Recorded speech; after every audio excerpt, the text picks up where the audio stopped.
Bienvenue sur l'Argus.fr pour le premier essai du DS3 Crossback, ce véhicule si attendu depuis le mois d'octobre qu'on l'a vu au Mondial de l'automobile. Il nous tardait de pouvoir en prendre le volant. C'est le petit frère du DS7 Crossback, petit frère parce qu'il ne fait que 4,12 m de long.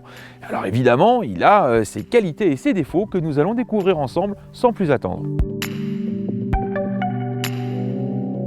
Il a du style ce DS3 Crossback, mais pas seulement, il a aussi beaucoup de technologie et même sur sa partie extérieure, à commencer par les poignées de porte affleurantes qui peuvent s'extraire de la carrosserie dès qu'on s'approche à moins d'1,5 m de la voiture avec la clé dans la poche. Et puis il a le fameux DS Matrix LED Vision, ça ce sont des phares qui sont vraiment révolutionnaires. C'est composé de 15 rampes de LED et ces lampes s'allument et s'éteignent en fonction de l'environnement pour offrir un maximum d'éclairage et donc pouvoir rouler en plein phare le plus longtemps possible.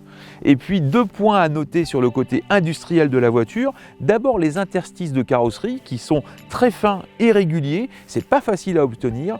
Et puis aussi les lécheurs de vitres qui ont disparu tout simplement à la base des vitres. On voit qu'ils sont insérés à l'intérieur de la carrosserie et ça aussi, ça a été un casse-tête à la fois pour les designers mais aussi pour les gens qui travaillent à l'usine. Eh bien le confort, c'est sans aucun doute la plus grande qualité du DS3 Crossback. Ça passe par plusieurs niveaux, à commencer par l'insonorisation du moteur et aérodynamique en général, c'est très bien réalisé, mais aussi les sièges avec la mousse à haute densité, ça c'est une nouveauté chez DS également, mais bien sûr les suspensions et le confort de conduite en général. Cette voiture a ce qu'on appelle un feutré, c'est un terme qui est employé par PSA et c'est très bien choisi parce que vraiment, justement, il y a une conduite qui est certes dynamique, qui n'est pas sportive, hein, on n'est pas chez Peugeot par exemple, il n'y a pas le petit volant, c'est moins dynamique, mais on est à la fois très confortablement installé, il y a une conduite, un niveau de conduite très confortable, mais la voiture reste sympa à conduire et franchement, dans les petits virages, on prend du plaisir au volant.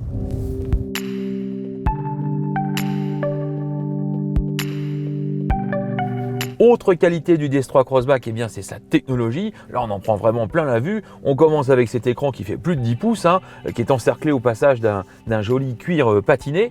Et puis cet écran totalement digital, le combiné d'instruments, qui est livré en série sur tous les DS3 Crossback. Donc c'est pas une option, tout le monde a ce compteur digital dans cette voiture. Et puis le système d'affichage tête haute, où on peut lire l'information vitesse, les panneaux, la navigation. Là, je dirais qu'on atteint une sorte de limite en taille de lamelle. Vous voyez, on est très proche du pare-brise et il faut vraiment s'y habituer quand on conduit, sinon ça devient gênant.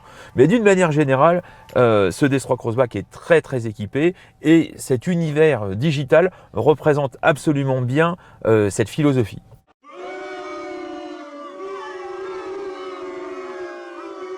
Eh bien sachez-le, sur le DS3 Crossback, que ce soit en option ou de série, même sur la version la plus haut de gamme, il n'y a pas de haillon électrique. Il faut appuyer sur un bouton pour soulever le volet de coffre, c'est pas un drame en soi, mais à ce niveau de gamme, on aurait pu y penser. Deux autres choses, le seuil de chargement qui est assez haut et le plancher de coffre qui lui est en contrebasse, qui rend le chargement des paquets quand on fait les courses pas tellement pratique. Enfin, le volume 350 litres, c'est 100 litres de moins qu'un Mini Countryman ou 55 litres de moins qu'une Audi Q2, qui sont évidemment toutes les deux un peu plus longues. Et là, donc, on est, je dirais, dans la moyenne correcte, mais c'est sans plus. Eh bien si ce DS3 Crossback vous plaît, j'espère que vous aimez aussi les boîtes de vitesse automatiques, car ce moteur PureTech 130 chevaux n'est pas disponible en boîte manuelle. Donc un seul choix, une boîte de vitesse automatique à 8 rapports, certes qui fonctionne très bien, mais on aurait quand même aimé que DS propose un petit peu plus de choix de transmission sur ce moteur, qui plus est sera certainement l'un des plus vendus sur ce modèle.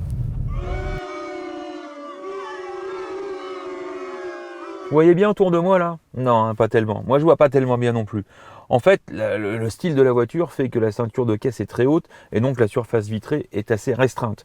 Donc on se sent assez encapsulé dans la voiture et quand on regarde vers l'arrière droit, avec l'aileron de requin qui ressort et qui remonte sur la vitre arrière, là c'est carrément un manque de visibilité qu'on peut avoir de 3/4 arrière.